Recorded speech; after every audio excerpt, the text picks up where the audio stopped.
Hirap ka rin bang makita agad ang nasa likod mo? Wait, baka hindi ikaw ang problema. Ito ang Street King V2 Side Mirror Blue Lens. Adjustable at universal.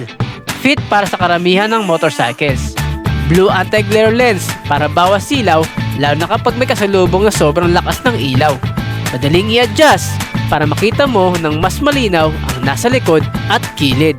At hindi lang safety, instant upgrade din sa looks ng motor mo. Kaya maraming rider ang bumibili nito.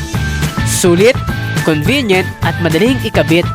Kaya gets ko bakit ang daming bumibili ito ngayon. Check mo yung product link bago maubos ang stock.